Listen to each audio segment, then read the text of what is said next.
ትንሹ የጥበብ ልጅ ኢዮብ ዳዊት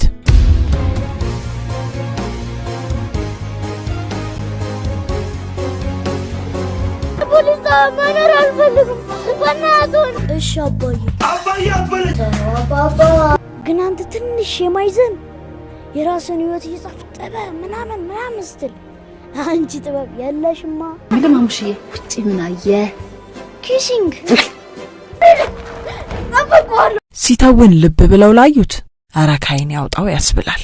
የ12 ዓመቱ ኢዮብ ዳዊት የተወለደው በመዲናችን አዲስ አበባ ልዩ ስሙ መናኸሪያ ግቢ ገብርኤል እየተባለ በሚጠራው ሰፈር አካባቢ ነው። ኢዮብ በህፃናትና ወጣቶች ቲያትር ቤት በተወዛዋዥነት ስልጠና በሚከታተልበት ጊዜ ነው የመጀመሪያ ስራው የሆነውን ያልታሰበው ፊልምን ለመስራት እድል ያገኘው።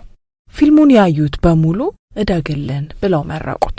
ምርቃት ብቻ አይበቃውምና በኢትዮጵያ ፊልም ፌስቲቫል ላይ የዓመቱ ተስፋ የተጣለበት ወንድ ተዋናይ ሆኖ ተሸለመ። በትምህርቱ ልክ እንደ ትወናው ሁሉ ጎበዝና የደረጃ ተማሪም ነው። እኔ ሳድግ ምርጥ ሳይንቲስት በመሆን የሀገሬን ስም ማስጠራት ፈልጋለሁ፣ ለዚህ ደግሞ በርትቼ መማር እንዳለብኝም አውቃለሁ ይላል በማይሰለች የልጅነት አንደበቱ። ተፈጥሯዊ ችሎታውን ያወቁት የብላቴና ፊልም ባለቤቶችም ለፊልማቸው አጩት። እሱም የልጅ አደራ ተቀባይ ነውና በሚያስደንቅ ሁኔታ ተወጣው። የፊልም ጽሑፎች ሲሰጡት ለአባቱ እንደሚያሳይና ከተስማሙበት እንደሚሰራው በቤት ውስጥ ሲያጠናም እንደሚያግዙት ይናገራል። ታዲያ የሚያስደንቅ ችሎታውን ያዩ በሙሉ ለራሳቸው ፊልም ይመኙት ጀመር። እናም የአራዳ ልጅ፣ ሳቂልኝ፣ ጊዜ ቤት የሚሉ ፊልሞችን በተከታታይነት የሰራባቸው ፊልሞች ናቸው። ይህ ታዳጊ በኢትዮጵያ ኪነ ጥበብ በትወና ለሚመጡ አዳዲስም ሆነ ነባር ተዋንያኖች ትምህርት ሊሰጥ በሚችል ደረጃ የትወና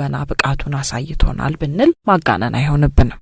ከኢዮብ ገና ብዙ እንጠብቃለንና እኛም በድጋሚ እደግልን ብለናል።